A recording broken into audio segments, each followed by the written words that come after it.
v. Abu-Ghazaleh. Good morning, Your Honors. My name is Randy Friedman. I'm here on behalf of the appellant, Rommel Andrade. I'd like to reserve 2 minutes of my time for rebuttal.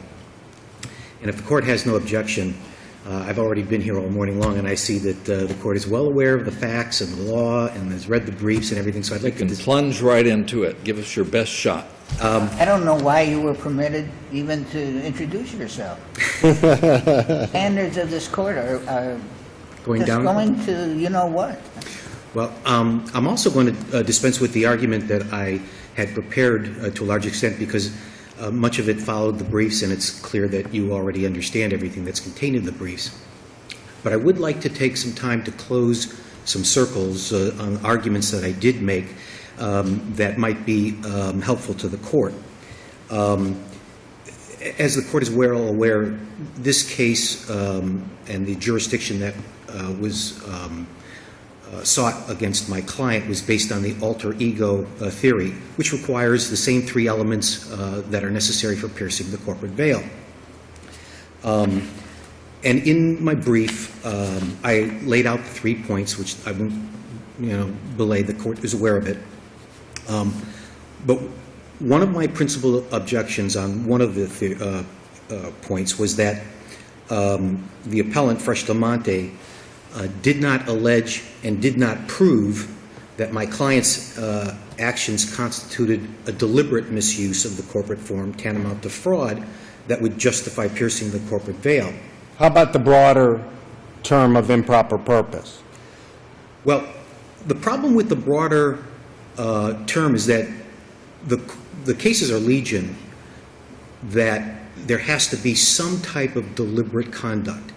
And this Court has already cited with approval 2 cases that say that you have to have some type of deliberate conduct. Well, certainly the filing of a lawsuit and exposing yourself to potential liability for attorney's fees and incorporating for the sole purpose of avoiding individual exposure would be deliberate conduct that might rise to the level of improper purpose, could it not? But look at what the nature of the wrongful conduct is. They're saying that my client filed baseless litigation. And what was the baseless litigation? 6 years after the lawsuit was filed, this Court determined that it should have been brought as a shareholder derivative suit.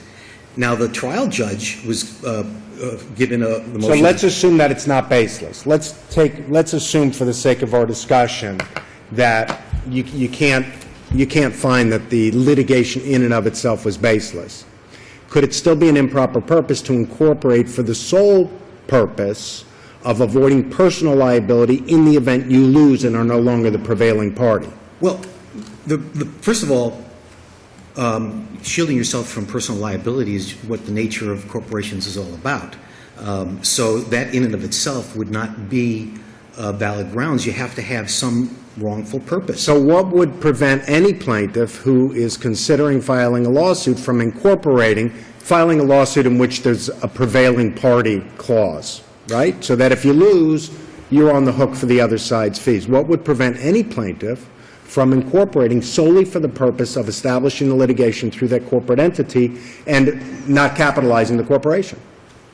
Nothing. I mean, nothing. I mean, It'd be essentially a special purpose vehicle for litigation. That's correct. One asset company, because all we're going to do is assert this claim. And your argument is that there has to be proof that the incorporators formed it with scienter, with an attempt to beat the fees, as Judge Eames And this said. Court is at least... What about a pure case of there's $1 billion judgment against me? I file Allen R. Schwartz Limited, transfer all my assets there, and then you have... It's either an alter ego or it's piercing the veil, or however you want to call it. You can't do that. That's right. And that's because Florida courts have said that if you're transferring those assets for the purpose of avoiding the judgment, yes, it's wrongful. I mean, it's clear. Okay. And this is a front-end incorporation. Right. So, but doesn't that simply mean doesn't that simply mean that the court has to then discern whether or not the purpose for which this incorporation was made was for an improper purpose? And can it be an improper purpose to incorporate for the sole reason of filing a lawsuit in which you might ultimately be individually liable if you did not incorporate? Yeah, and essentially what the appellee is saying is that they were a contingent creditor that might have been entitled to recover their fees in the event that the court were to determine that there was substantial Well, but basis. isn't all of this ultimately a question of fact for the trial judge to assess? What were the motives of the incorporator? Well, And this isn't court, that discerned through the depositions? What do you say the purpose of the incorporation was? well, the affidavits that were submitted by my client says that the corporation was going to purchase property and do construction, that the uncle. But that was But in that- conflict with the deposition testimony, wasn't it? And Well, not, he not never on- s- and not only that, that would mean that we have to accept the lung cancer was caused by the lightning, Well, first of all, he, because he said, I didn't realize that smoking was causing my lung. Okay, you say it must be true. So your argument has, I would think, would have to necessarily be, you're going to have to accept the facts in the light most favorable to the judgment of the court. So you would be arguing to us, I think, that even if we accept that the incorporation was done for the sole purpose of initiating litigation, that as a matter of law cannot be an improper purpose. that's correct. And what you laid out in W.H. Smith is the formula that needs to be followed, saying that Venetian salami is universal and applies to alter ego theory. Once they raised it in their pleadings, the jurisdictional issue, if my client wanted to challenge it, he had to file the affidavit opposing their allegations, which he did. But then what you say in W.H. Smith is then the plaintiff must file an affidavit controverting what the defendant has said.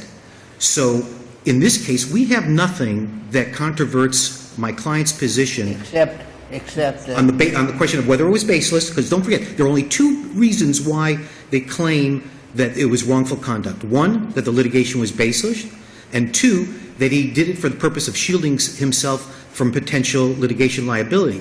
He testified that he didn't even know that you could be held liable for fees and costs. This is somebody from Mexico who wasn't familiar with the American system, and he also testified that did he have a lawyer?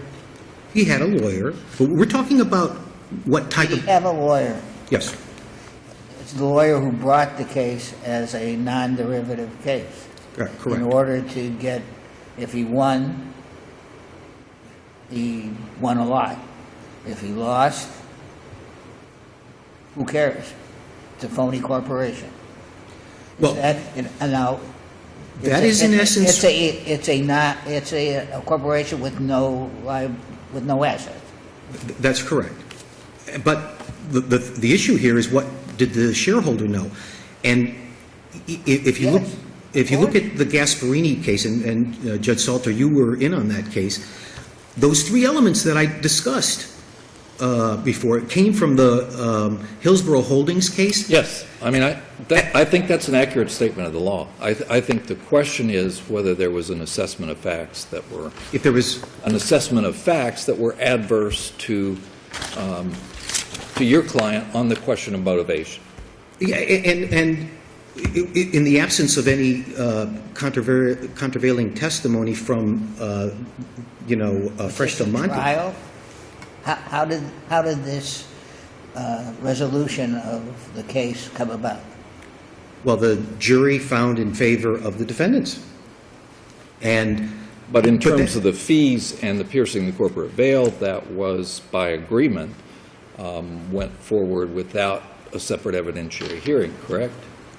Well, that's, our position is that it was based on the affidavits. Well, but the judge found it, the deposition testimony given earlier during the pendency of the case to be more credible. So obviously, we're not going to be able to go behind that. Those were credibility assessments the court made. That is, with respect to facts that were in dispute, but with respect to the issue of whether or not the corporation was used for an improper purpose. In other words, if there had been something in that prior testimony where my client had said, you know what, I knew that this was baseless litigation, but I didn't want to, How about if you say we're intelligent people, we have $7 million here, the mere fact that he doesn't say I knew, he says I didn't know, doesn't mean that you have to accept that. Well, because under all these circumstances, not any reasonable person doesn't have to do it. A single reasonable person has to conclude that that is not correct. Well, I mean, if the learned trial judge didn't know that it should have been brought as a shareholder derivative suit, how was my client to know that it should have been brought as a shareholder Do derivative suit? we really have to find that your client knew it was baseless in order for them to win, for the other side to win? I think so. You do? Because the legally, it lacks legal, substantial basis in law is what the ruling was on the issue of attorney's fees. What So, different? how did he know? What? Well, you're near the end of your time here, so why Wouldn't it don't have been you the same keep your rebuttal time? If the corporation, the corporation had not been formed, and he himself had brought this action, either as a derivative or as it should have been not a derivative, he would have been hit for the attorney's fees. The only reason that he attempted to get it on his phony corporation is because if he lost, there are no attorney's fees. Or there are attorney's fees, but they're uncollectible. Let me just point out that, when you talk in terms of if he had been a party, then it was a party under 772, and he would have been subjected to the attorney's fees that way. But if it had been brought as a shareholder derivative suit, then, and it had been brought through his corporation, he would not have been subject to attorney's fees. Wasn't he the shareholder? Well, there's a dispute on that, and Okay. you have to look at it all. What about if he had brought it as a derivative suit? Then it would have been standing as a shareholder derivative suit, and then therefore no basis for attorney's fees. It's the FDETPA claim that shifts the fees. Okay. All right, you'll have your time for rebuttal. Thank you. May it please the Court, Boaz Morag on behalf of Fresh Del Monte Produce. Would you Inc. speak up too, sir, please? Yes, sir.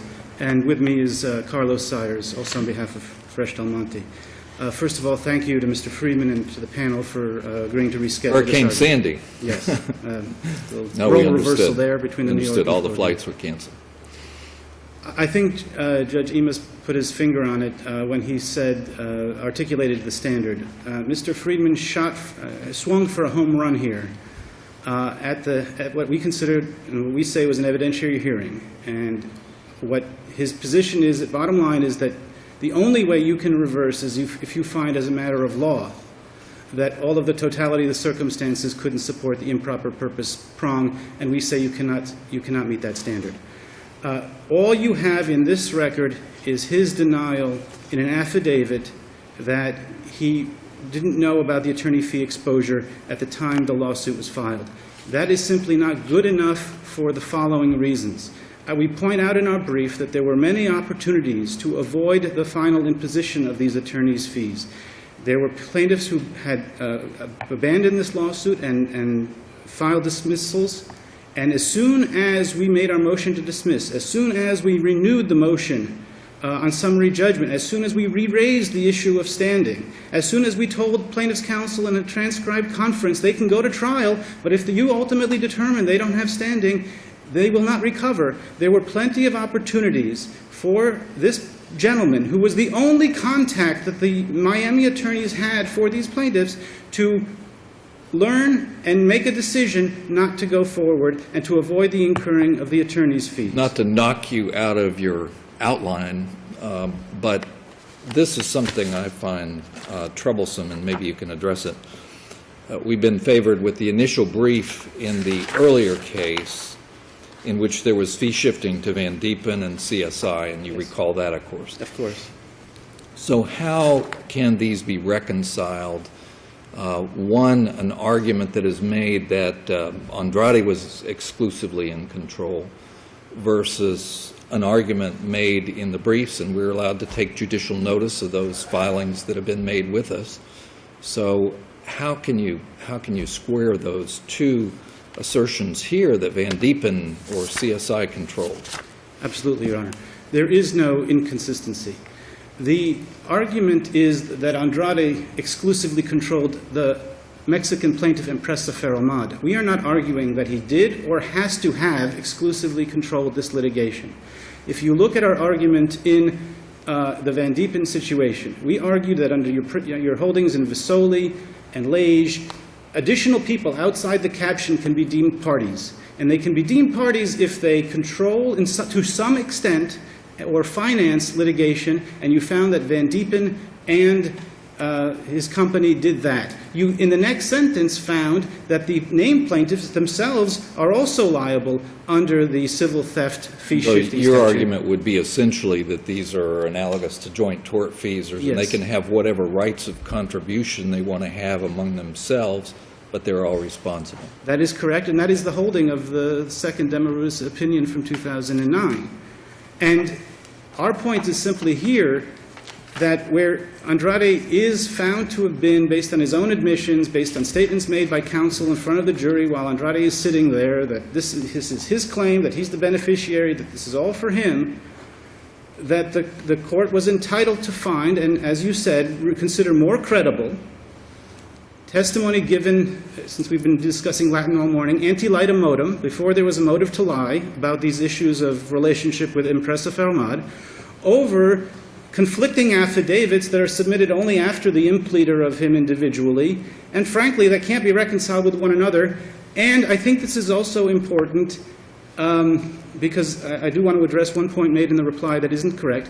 We also raised repeatedly, both in our papers and in the at the oral argument on December 7th, that the uncle's affidavit, besides being an affidavit and therefore not eligible evidence for an evidentiary hearing, was also a situation where he is essentially saying, I am this company, but yet the company is in contempt for failure to file the Form 1970, and he wants the court to rule in his nephew's favor without complying with court orders binding someone who says that that's their position. And that was, in fact, raised both at the record 1099 and at the evidentiary hearing at page 1350 to 52. So what we have here is a situation where it was clearly on notice to be an evidentiary hearing. We came with evidence that was admissible under 1.330. He came with nothing other than affidavits. And he's relying solely on the point that his affidavit statement, I did not know about the attorney's fees, is enough. And the reason it's not enough is because under the system of representation by attorneys, the law presumes that attorneys are doing their job. He invoked the attorney-client privilege to preclude my asking questions about what he was told by his counsel. So he's come forward with no affidavit, no statement from the attorney representing Impresa Almada in this trial saying, you know what, I actually forgot to tell them about the attorney's fees. And you can't invoke that kind of shield and sword. This is an affirmative defense in light of the totality of the circumstances, that there were many opportunities. It was telegraphed very clearly what the purpose of our motion was, and that we were seeking fees. We sought them from the trial court. Even there, he had an opportunity to decide this was no longer for me, after he had lost the trial. So it's not like he was giving up anything. It is implausible under the facts of this case to take an asset that you think is about to earn you millions of dollars, transfer it to this corporation, and on the point about shielding yourself from personal liability. The right to operate in a corporate form is a privilege granted by the state. It's a privilege because it doesn't exist at common law. And with that privilege come responsibilities. And this is the only case. You will look through all your decisions and all of the decisions of all the other courts in Florida, and you will not find a case with a special purpose vehicle for the purpose of bringing litigation. Every single one of those cases that talks about respecting the corporate veil are companies that are actually doing business. You may question their business methods, you may question whether they're keeping records well, you may question all kinds of things, but there is at least some business purpose. This company couldn't even be bothered to make a balance sheet with these shares on the balance sheet. It couldn't be bothered to write a note, a liability for it, back to Andrade. And so there is no privilege and protection for someone who does not even do that much. But the problem is you seem to be conflating the mere instrumentality or the sham with the improper purpose. There has to be a separate improper purpose. First of all, Your Honor, I don't intend to. Ocala Breeders says specifically the same facts we've just outlined for why it's a mere instrumentality also establish the improper purpose. This was a decision. He's testified, and it's in the record, that he did not want to be involved with this lawsuit initially. That's one of the reasons he agreed to form a corporation to do it. Then he realized the uncle wouldn't do it or couldn't do it, and he therefore decided to pursue it. This was always, from the get-go, an attempt to separate himself from this claim. And when it was not in his financial interest to do so, he stepped up. He was the only person who did this. My point is simply that when you have the confluence of this being a legal proceeding where you have roles for attorneys, Statement 7 of a client's rights are to be told about the risks of losing a litigation and the potential consequences of having to pay the other side's attorney's fees. That's in the rules of ethics for Florida attorneys. You have to presume, as the law does, that you need more than simply his denial, I did not know. And you need to sum up for us. For those reasons, you should affirm, whether it be per curiam or otherwise. You have been sitting here for a while. Yeah. And rebuttal. Thank you, Your Honor. A couple real quick points. One, I would also encourage this court to write an opinion on this to connect the dots with. In order for you to win, we have to. Yeah, and I would encourage the court to go back to the Hillsborough holding case, because not only does that case say that there must be proof of deliberate misuse of the corporate form, tantamount to fraud, but it also says that Florida law requires persuasive proof of the shareholder's misconduct. Secondly, on the procedure that was actually followed and whether the affidavit should have been used first. If W.H. Smith is the controlling law in this jurisdiction, then that's the procedure that should have been followed. Once the affidavits were set forth. Oh, do remember that that's on jurisdiction. Yeah, and that's important because in Merkins, that case that you dissented on, what you had there was an allegation by the majority that one party failed to address all of the allegations that were being made. And that's precisely what I'm saying in this case, that what we did is we addressed the improper purpose. They did not. And they say that they're right. I couldn't find any single-purpose cases involved, trying to shield a company from liability. But what I did mention to the court is another case that was cited in W.H. Smith, which was the Gago versus R.J. Gators case. In that situation, an individual opened up, had a shell corporation, had it sign a contract. It had absolutely no purpose other than to shield him from liability. He signs a lease. Then he changes his mind because he didn't feel like he wanted to go through with it. And this court said, citing with approval to that court, said that that did not constitute, improper purpose. For those reasons, I would respectfully request that this court reverse and remand the judgment and the order with instructions to grant the motion to dismiss. Thanks to both of Thank you. all of them.